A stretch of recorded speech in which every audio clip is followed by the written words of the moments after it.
चर्चा की शुरुआत सिंहदेव साहब से ही करते हैं, और सिंहदेव साहब से इसलिए करते हैं कि वो तो स्वयं उप मुख्यमंत्री रह चुके हैं। कितना ताकतवर अपने आप को महसूस किया इस पद पर आने के बाद में, ये जानने में हमारी दिलचस्पी है। इस पद के मायने क्या हैं, इसे जानने में हमारी दिलचस्पी है, और इस पद पर आने से क्या कुछ बदल जाता है, ये जानने में भी हमारी दिलचस्पी है। तो सिंहदेव साहब, चर्चा इसी से शुरू करते हैं। क्या है ये उप मुख्यमंत्री पद के मायने? हिमांशु जी प्रणाम जी, और सभी पैनलिस्ट को मेरा प्रणाम, सभी श्रोताओं को भी मेरा प्रणाम।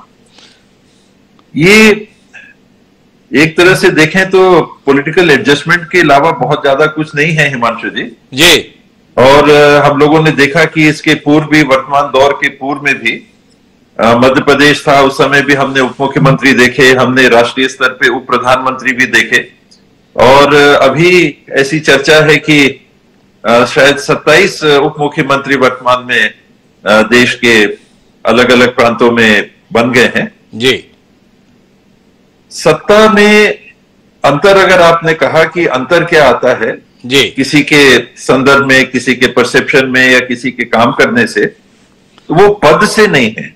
जी, आप किसी भी पद पे बैठा दिए जाएं, आपको काम करने की सहूलियत कम या ज्यादा जरा भी नहीं अंतर आता है, जब तक जो सत्ता का केंद्र है वो आपको एक तरह से वो अधिकार हस्तांतरित करने में बाधा ना बने।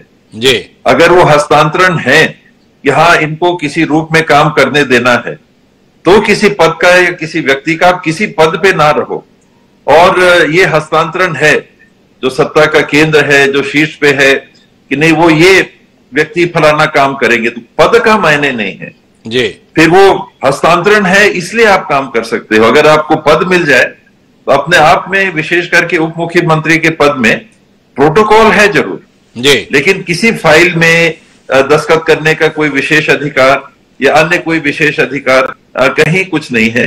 सब कुछ व्यवहार में है। अंतर ये आ जाता है कि प्रोटोकॉल में मुख्यमंत्री के बाद या प्रधानमंत्री के बाद नंबर 2 में कौन है, नंबर 3 में मंत्री कौन है, 4 में इत्यादि इत्यादि। तो उप मुख्यमंत्री प्रोटोकॉल में अपने आप मंत्रियों से ऊपर के प्रोटोकॉल में आ जाते हैं। तो प्रोटोकॉल का अंतर है।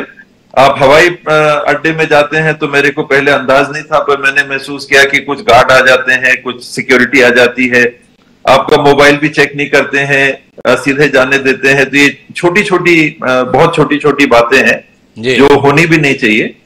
पावर में अंतर कुछ भी नहीं आता है। पावर में अंतर तभी आता है जब शीर्ष पद में बैठे व्यक्ति उसका हस्तांतरण होने देते हैं या करवाते हैं।